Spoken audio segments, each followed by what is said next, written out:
right, guys, Kevin the Toy Smuggler today. Hey, I'm going to do something a little bit different. Something that's been on my mind the last few weeks is something that I noticed about myself as a collector, and I've noticed it in other collectors in this community. I've noticed it in Nashville, Kentucky, Atlanta. It don't matter where you go. It kind of seems like all of us toy collectors, we all kind of follow through different patterns, and we fall in at different times with different passions because different toy lines. I don't know about you guys. I'm just not a Star Wars fan only. I know there's a lot of people that are just diehard Star Wars fans, and that's all they collect is just Star Wars only. And then you got your Motu guys or strict diehard Motu guys, and there's nothing wrong with that. But I kind of fall in one of those categories. See, I was right there in 1982. I was just before I turned 10 years old. And that was the heyday of toy lines because that's when the whole deal where cartoons can have toys is either vice versa. Either if you had a toy line, you couldn't have a cartoon. But if you had a cartoon, you couldn't have a toy line. So just so happened, 82, that band, I can't remember what month that band got lifted, but I think it got, I'm wanting to say it had to be somewhere around the earliest part of the year because by that summer, boom, we had cartoons coming out like crazy. And that's when the cartoons became the greatest, and that's also when the toy lines just seemed to kind of explode. And that's where really my love for Star Wars grew because, there's always, even though Star Wars didn't have a cartoon, but they had commercials. You never, even though the movies had a few, anywhere between 4 to 5 years in between them, you never lost sight of hearing or seeing something of Star Wars on the TV via commercial and stuff. And then of course we all had HBO back in the day, so we was rewatching, the original movie over and over and over, and we all got it on VHS back in the day. So, but anyway, but the point I was getting at is at that time, that's when I was extremely passionate about buying Star Wars. I was extremely passionate about G.I. Joe and the Motu, the He-Man stuff. So the three top dogs in the toy, and it really the two of them was a big in the cartoons, which was G.I. Joe and He-Man. Man, them two was really battling out head to head, and you can't get two properties that can be on the other ends of the universe of each other than them two properties right there. There is this, and me, I said that's where I crossed. I loved all of it because He-Man really hit my fancy because I was already, before that, 1981, a big Excalibur fan. Conan the Barbarian. That was the age of these sci-fi, fantasy, medieval kind of movies started coming out. And with Excalibur, still you can put Excalibur on the big screen today and it would just hold. That's how beautiful of a picture it was. Very well written. Just, gosh, the visual points would just totally blow your mind.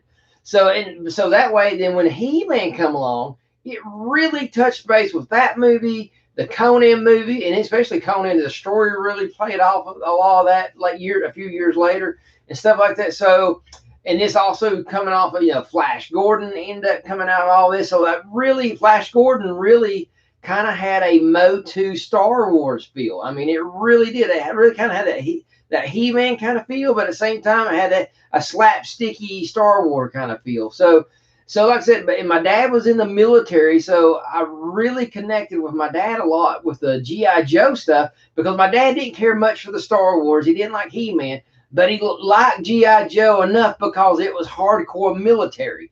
And that was a toy that my dad didn't mind taking me to the local Walmart or Rose's back in the day to get, because that one he can identify with that. The others, he's no clue whatsoever. And that's what I want to talk about. I was a little diverse back in those days, and I'm still diverse today. I don't hang my hat in one area. Now, I did move on to Black Star back in the day, and I've been trying to get back into Black Star, but Black Star stuff's very incredibly hard to find. And then when you do find it, some of it, the nicer ones are pretty expensive and stuff. But today I just want to share some of the passions I got going on, and the good things that's going on today are passionate, and some things just kind of losing its passion. So, but right now, one of the cool companies that's pretty hot right now, really this past month, really last 2 months, really, but this past month, now they're starting to hit some people's hands, is Migo. And I have not got my hands on all the new ones, such as the Planet of the Apes I've been dying, but I did finally, from the Big Bad Toy Store, get a little bit closer here, guys. I finally got the new Scotty and McCoy figures. Very happy to see them. This is what I'm liking about Migo. They're building off of what they didn't do in the past. They finally hitting their stride, and I'm hoping to see this come through in the card back. Look at these card backs, guys. Wow, what an upgrade from what we've seen in the past. Big, huge, bold, beautiful shots. Look at this. Now, this is what a card back should do.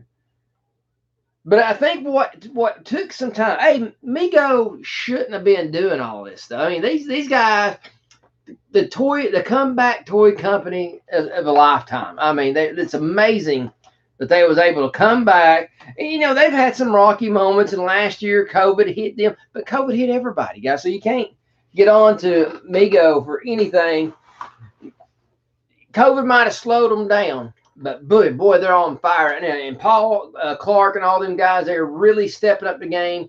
Now they got a full, complete license to the Planet of the Apes. And they come out with a repop Cornelius and Dr. Zaius. And I don't know, I've heard about the Ursus is coming out. I don't know if he's just going to be a direct repop, or is he going to make, or are we going to start seeing some changes? Are we going to be getting a Taylor? Or are we going to get a licensed Nova?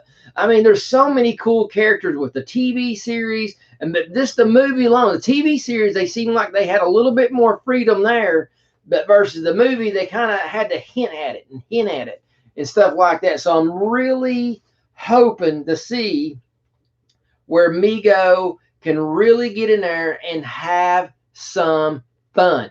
Give us something that feels old, but yet it's something new. And take it and something else I would love to see. I would love to see for their company too is even venture into like the cartoon series, make some of those figures.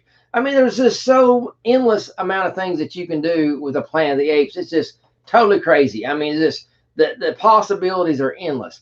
So kudos, 2 thumbs up to Migo and what they're doing with that. And then, like I said, my passion, everybody knows that I'm a Migo fan, but lately I have not been able to have time. My Migo has went down, not because of Migo. It's been on my end complete. So please, nobody from Migo, or if you're a Migo fan, this is nothing but down in Migo. But where lately I have been doing a lot of sculpting and designing things.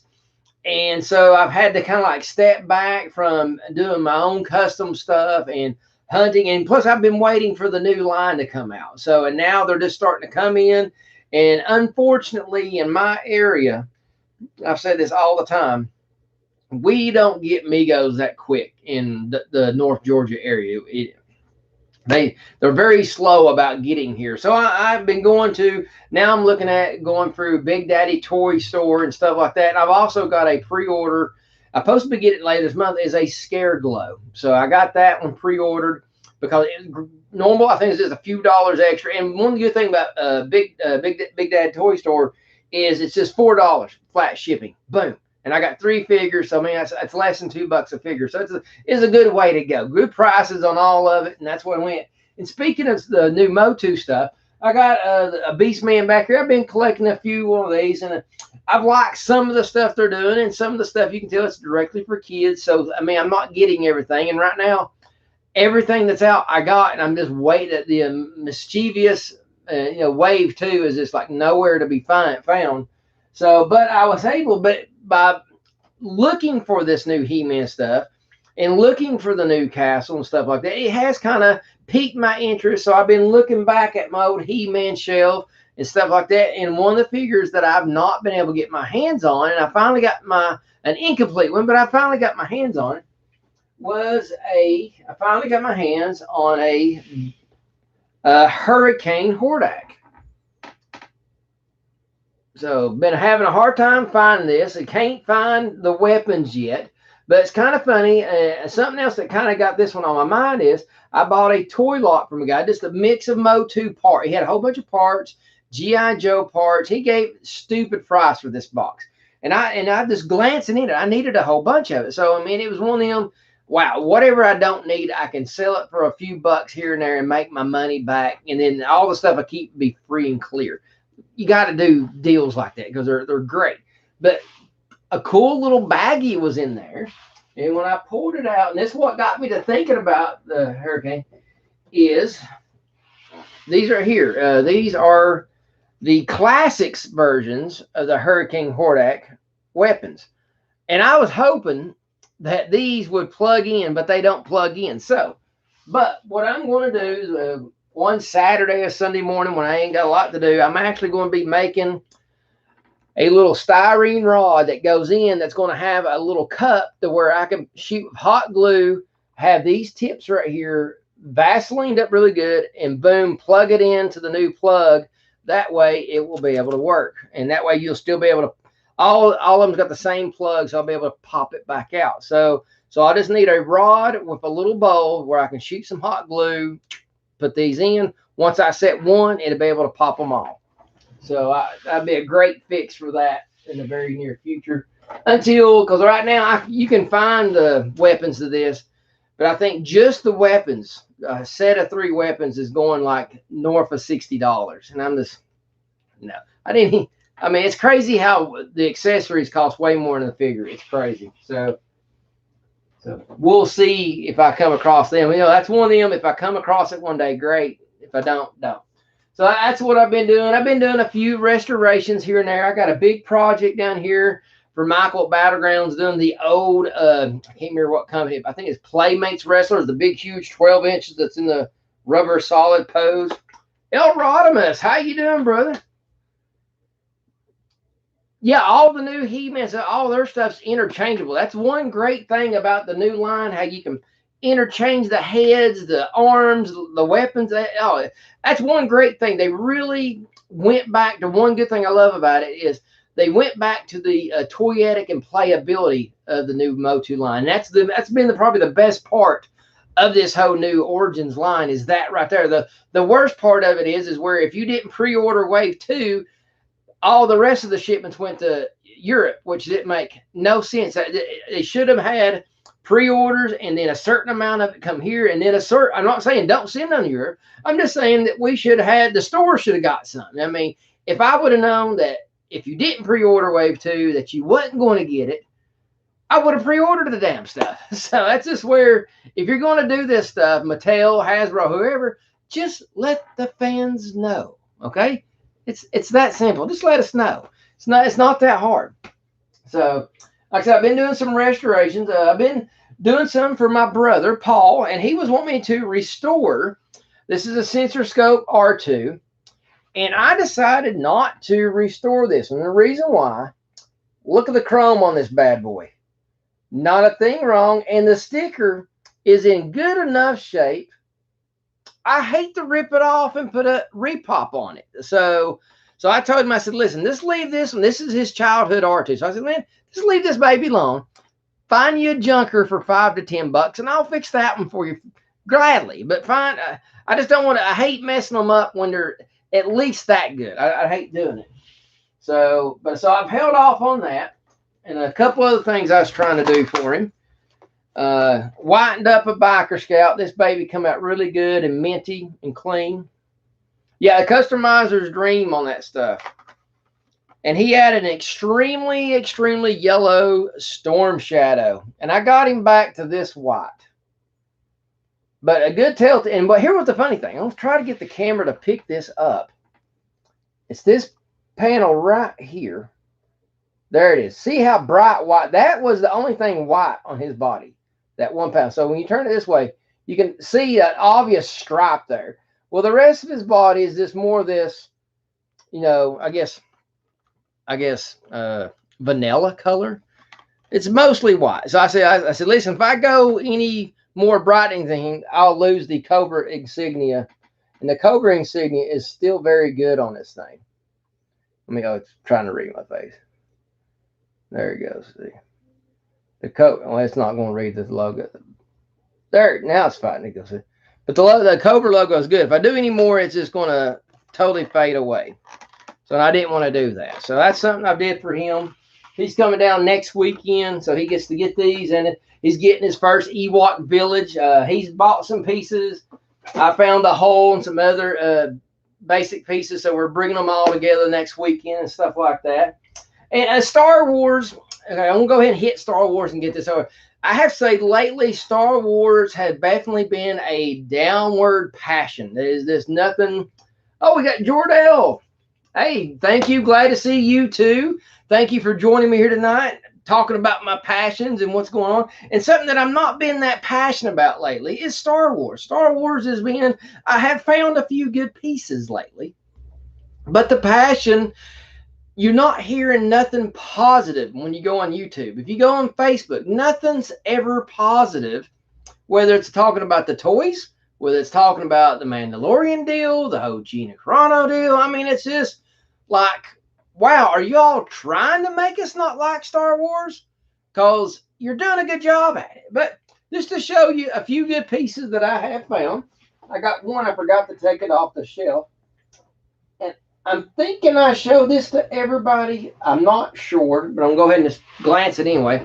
I do look up and find things at my Walmart every once in a while.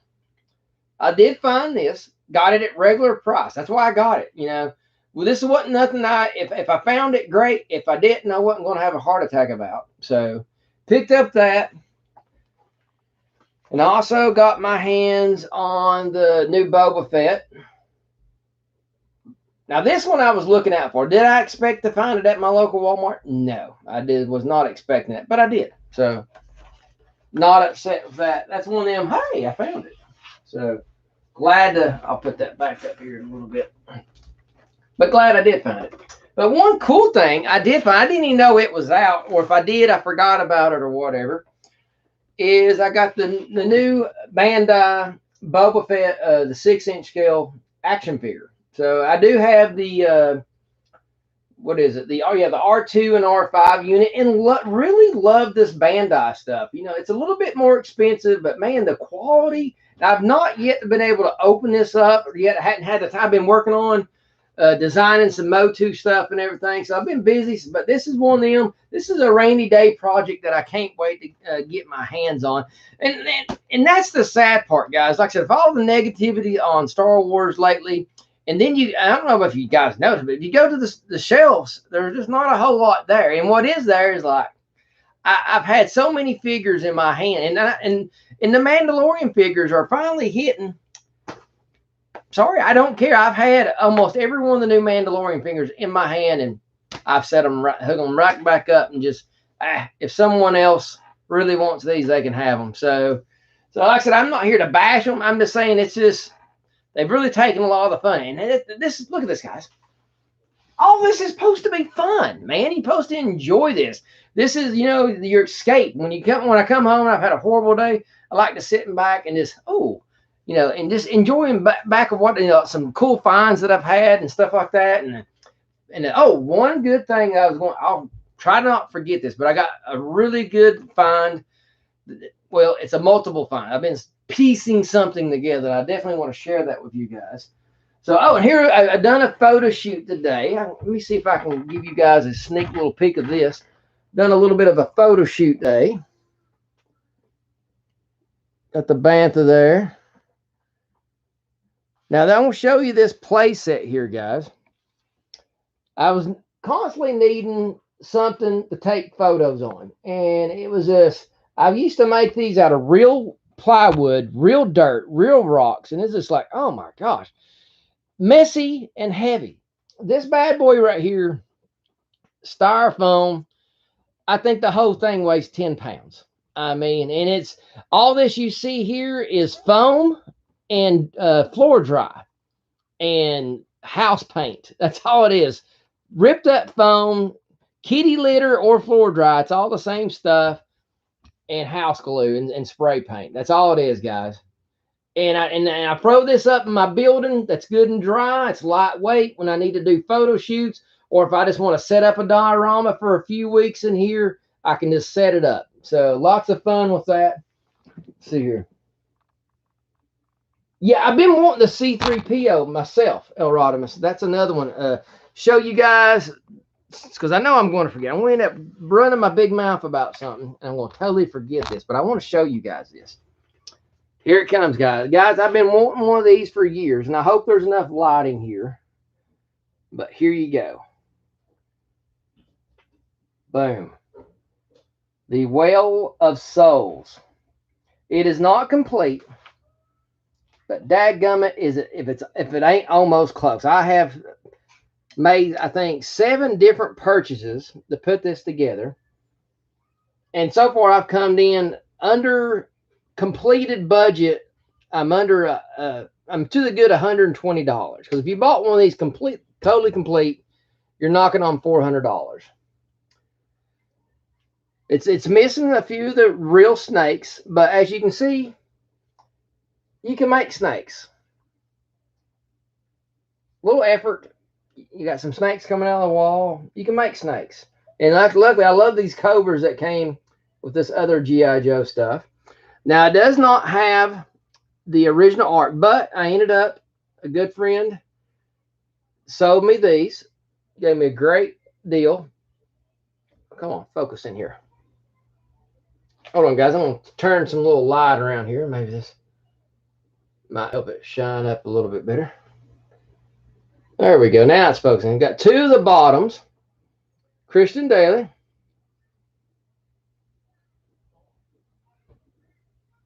No, that is Christian Daly. I don't know if you know that, but that is the original McCoy there. That is the one that the molds are getting made of. That's the #1 right there. That is a 20-pound behemoth #1 prototype right there. That's the one. If you go to the early Smith Lord videos and stuff like that, that's the very one you get to watch on video, me sculpting by hand. So, but anyway, guys, I'm still missing. So the arc that I got here is, I think, the 2007 version. Other than being not back metal, this one looks better than the old one. So I was very pleased to have that one. I did not find a door, but you heard what you're saying. But hey, Kevin, the door's there. That door that you see there, guys, I actually hand sculpted that myself. No joke. I am not kidding. And you can tell by the back of it. If I can get back here, you can see how it's made out of clay versus made out of plastic. So I just got tired of looking for one. If one pops up for a great price, I will get it. But as you can see, I found some great pictures of it online and just mimicked all the dings and scuffs and all that other cool stuff. So, but I've been wanting to have this in my collection for ages. And like I said, it's roughly, I would say, 85–90% complete. It's complete enough to look great on the shelf, and that's all I care about. So,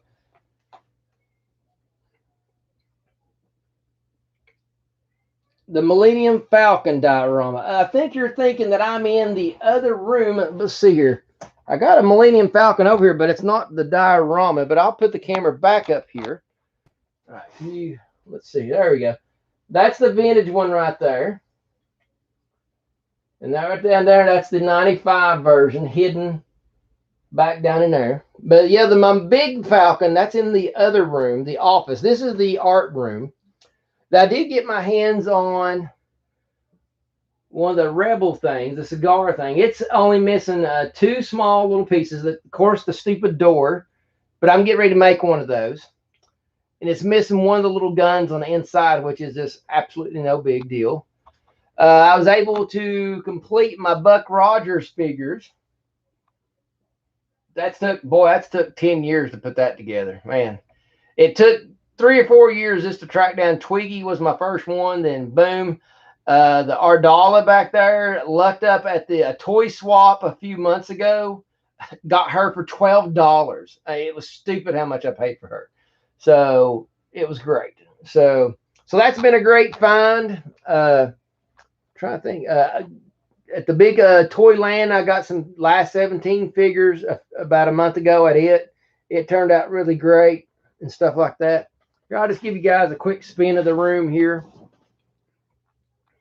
Let's see if I can back up a little bit. Kind of give you all a good glance here. I know everybody likes to see everyone else's rooms and stuff. Mine's a bit of a mess lately. I've been, like I said, doing a whole lot of work. Hold on, guys. I'm trying to spin around here and not get tangled up. Here we go. Sorry about that, guys. Yeah, I actually got my table kind of clean right now. I cleaned it this morning. Been doing a lot of work. Got to fix a Hulk. Hulk kind of acting weird on me. So I'm trying to, got to chop his legs off and put them back on. I made the torso so heavy, his poor little ankles are just not holding up to the job. Oh, now I think I know what you're talking about. Yeah, the Millennium Falcon Diorama. Okay, my apologies. Now I know what you're talking about. My apologies. Let's see here. I do apologize. Now, it took me, at the time I turned around, I was like, oh, this is what he's talking about. Sorry, I feel stupid. Get on this side of the camera and you tend to make a fool out of yourself a little bit. Here we go. See if I can't get you. Got a short cord on here tonight, but it's kind of heavy. I still got stuff on, but as you can see here, working on it. It's the common room. Got the floor grate. If I can get the camera looking at it, let's see here. There we go. Got the floor grading and stuff from Hobby Lobby. That's what has been one of these long time projects here. But I enjoy it. Like I said, every once in a while. The hardest thing is creating all the crazy little pieces for it. That's the hard part. So. But it's one of those, when I do find a piece, then I go work on it for a little while, then I put it up. And then I usually have about 5 or 6 projects going. Get the camera straightened back up here again. At all times. And the reason, like I said, the main reason for that is builds like, that's a big build. Even though it's only like this big, it's very, very complex inside of it. And for me, could I knock it out in a month? Yeah, if that was a full-time job and I had endless supplies around me to where I can just sit down and make everything from scratch, yes. But some of these things, usually I have to just take one small little section, concentrate on it, nothing else, and say, all right, how am I going to make this? And then sometimes I look up and find a piece that I can use on it and add a spur a little weekend work on it. And then, like I said, but it just comes in waves, and that's fine. My biggest thing that I'm trying to quit doing is getting involved with big play sets like the big Jabba's Palace up here. Get the shell made, and then it takes forever to decorate the inside. So what I'm trying to do nowadays is I got some other play sets that I'm wanting to do. So my focus is make all the little stuff on the inside, put it up. Then once I get all the little things made, then I make the big shell. So I'm looking at doing things in reverse. That way I'm not having a big shell sitting around that's empty. And it just takes up place, a lot of space. And like that's why I had to put the Jabba's Palace way up there, because anywhere else it would just kill the floor space and everything. So see here, got some to see what are my thoughts on the Hasbro Disney Vintage Collection release. The Vintage Collection stuff, from what I've noticed over the last few years, is probably some of the. Now, are you talking about the vintage or the? I hope you're not meant the retro. Now, the retro collection, it's neat that we got some of our old favorite figures in there. Look. I bought mine because they're on the card back, even though it's crappy card back. They're sitting on a card back. I'm not going to pay $1,000 for it. But if you're talking about the actual vintage collection, I think they're doing great on those for the most part. Now, here's the thing with any toy company. Some figures they release, some people are going to love, some people aren't, and they'll come out with another figure. And those people, they're not every figure is going to sing to every person. So I mean that no matter if you're He-Man, it don't matter if you're a Migo fan. Not every figure that Migo. I don't buy every Migo figure. I just buy the ones I like. Does that mean I don't like Migo? No. I mean Migo's doing a great job, but like some of the horror figures, just not my cup of tea. I think the Sandman. Is that no? Which one was it? I said Sandman, but that's not what I meant. The Nightcrawler or whatever he was. I can't remember which one. But great looking figure. I just don't care for the character, so I'm not going to get it. So it's nothing against Migo, but I'm dying to get my hands on the Planet of the Apes. So love these Star Trek figures, but the ones that are in the blue suits, I never watched that TV show. So the two figures that's come out in that line, I don't know the character, so I'm not buying them. So I mean, this goes for Migo, Hasbro, Star Wars. It don't matter what it is. You're not going to love every figure that comes out, but are they doing a great job with the figures? I think, as far as quality, they look really good. Now, the deal on the card backs, probably the worst thing that Hasbro's doing is probably just the card backs. I think that's probably where they're dropping the ball the most. And I don't understand it, because it's just digital, and these guys got their hands on the best digital people on the planet. They got access to everything that Lucas has. So I don't know why they're not getting better quality photos to go on these card backs. I mean, there shouldn't be nothing in their way to go A to Z to make an amazing card back. So I think they're dropping the ball. Only thing I don't like about the vintage collection personally, I think they have, for the 3 3/4 inch figure, I think that you didn't mention what scale, but I'm pretty sure you're just talking about the vintage collection is strictly the 3 3/4 inch, is the too much articulation.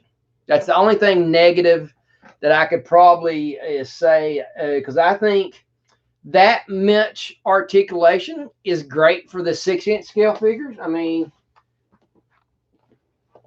really good for this size scale figure, because it can hold it.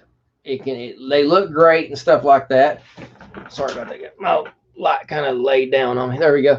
So great on the 6-inch scale, but when you get into the smaller figures, I mean, it just kind of, I don't even have any of those kind of figures. But I kind of miss. Let's see. Here we go. This is the Powers of the Force. But look at this figure right here, the Power of the Force. A lot of people knock the Powers of the Force, but I hear tell you, they come out with a lot of great stuff. I think it was around the 2007, 2008 range. They started doing some really nice, even though these are 6 points of articulation. No, he's got the swivel arms on this guy. But if he would have added the simple bendable knees onto this character, this would have been a great figure. I think once you get past 10 or 11 points on the 3 3/4, I think it goes bad. The OG cards. Which ones are the OG cards? Sorry, I'm just putting these back up. I don't want the Boba Fett to fall. Now, like I said, I love the cards that really go back, that kind of reference the original trilogy and stuff like that. I love those, but I just think overall the quality, I don't know, they're just cheaping out. I mean, even Migo puts a great sturdy card. Look at that. It's straight because it's good and thick and strong. So there's no reason why Hasbro owns their factory. These guys don't. They're using an independent cut factory. So how can the Fan Strikes Back, Stan Solo, all those guys make great, amazing cards. So I mean, if these independent guys can do it and the smaller companies can do it, so why ain't the big company who owns their own factory not doing it? So I wish I had a better. The original trilogy. Yeah, the original trilogy stuff looks the best. I do agree with that. But I think if it's not your Luke Skywalkers, your big popular figures, I think they obviously got a team of guys or girls, in combination. When the A-list characters come up, the A-list digital and sculptor people get on it. When it's a B character, the B team works on it. Honestly, I think that's what's going on. And the B team guys, they do pretty good, but I think they should work on them. But then I think at the end of the day, an A guy or A girl should finish it up. But I don't know. But I mean, I wish, you know, but here's the thing, guys. These guys are in it to make money. They're not in it for us, the collectors, unfortunately. Yes, the retro collection is this. The figures are made a little cheaper. It's just made. It's a $10 fix to look good on your wall. It's decoration, and that's all it is. That's all it's meant to do. As long as you're looking at it like that, they're great. If you're looking at it as a good quality figure, no. So I agree with you completely, brother, and everything. But guys, and like I said, going back to the whole reason of this video is how our passions tend to flip-flop for a while. And I think the reason is, I think you guys, or a lot of you guys are like me, we all like several different things. And like I said, and that don't go for everybody. But like me, like I said, I'm a Black Star fan. I'm a Motu fan. I like Buck Rogers. You know, I love the Indiana Jones. I love Indiana Jones, but Indiana Jones is just a turd, to find, and you can afford it. I have been wanting that Well of Souls now for decades, and I'm just now getting my hands on it. The Clash of the Titans stuff. I love them old little lines that came out, and they're not huge, but boy, they were just great. And I just wish they was easier to find nowadays. But you know, that's where, like I said, sometimes as a collector, if you focus on too many different lines at once, it's hard to remember what you need, what you're looking for. So what I try to do is, boom, I for one solid month, my brain was on Indiana Jones. And all I did was look for Indiana Jones Well of Souls stuff. And I just done my homework. That's where my brain stayed. Boom. And then within a month, I was able to put that together. And I saved so far a little over $120 instead of just, bam, spending $400. Would I have everything right now? Yes. But I don't want to pay $400 for that thing. Now I'm under $200, well under $200 for this one. And I'm just missing 2 or 3 little 4 pieces that I just not worried about it. So, and that's what you got to do, guys. You get on a little line and you just focus on it, set yourself for a little goal, save you up some money. And that's, and everybody, I know a lot of people say, oh, that's taboo. You should just pick one and hone. And I get that, but I like picking a lot of little small lines that just don't have a lot of stuff. G.I. Joe, you can camp out on G.I. Joe and you can fill a damn house full. If you had a house and you could dedicate it to G.I. Joe, and if you bought everything, it would probably barely fit, depending on how big your house is. But that's how expansive G.I. Joe is. It's huge. You go on there to yojo.com. There's a couple years they had over 100 figures come out in 1 year. I think it's 113 figures came out in 1 year. That's crazy, guys. 113 figures in 1 year. Now, was over 50%, probably 60% of that was repops in different colors. Yes, but they still came out with 113 figures on the shelf. Mind-boggling. So there's no way. I mean, I got my little, I can show you here. I got my little G.I. Joe shelf here. Nothing impressive at all. But this is my little G.I. Joe corner here. Mostly early year stuff. One of the best deals lately has been that big Night Raven back there. And I got some stuff down here. And I got a big, huge suitcase full of figures. And I would love to get all the figures out. But I'd have to figure out some kind of tiered deal and buy a whole bunch of little tiny stands. And I've not figured that one out yet, how to display all the G.I. Joe figures.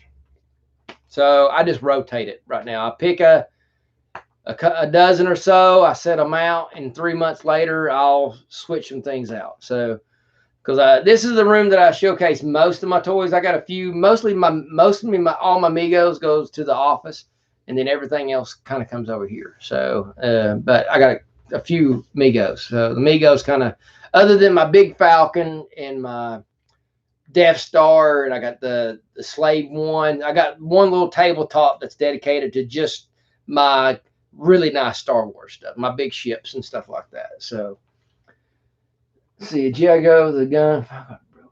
Yeah, broken elbows. Yeah, the Star Wars last 17 figures. Yeah, it's the last 17. I've made up my mind. I'm probably going to get repops of those.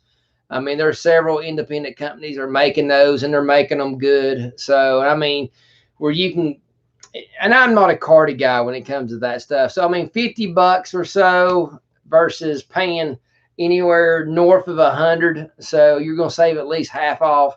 So I mean, that's where I'm going. I mean, because I've spent years and years looking for those, and I've lucked up here lately. So I'm still trying to be a little patient on lucking up, but still, you know how luck goes, guys. As soon as you lean on luck, it don't happen. So, see here. Anyone here try to gaunt toy cases? I don't understand what you mean. I miss anyone here try gaunt. I've never tried the gaunt toy. Now I know what you're talking about. The gaunt. No, I've never tried that. So, don't know anything about. I've seen them, but I don't know. I've never. I don't even know anybody's ever had any of those or used them or whatever. So. But guys, I need to get out here. It's getting ready to be 9 o'clock, and I got to get the little girl ready for bed. But I just want to talk about the toy passions and stuff like that. And hey, guys, leave a comment.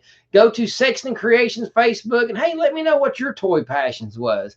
And just give me a like, give me a share. Share this with your friends. Tell everybody to come hang out with the Toy Smuggler every once in a while. You guys have a great evening. Thank you for joining me. Enjoyed it. Y'all have a great one.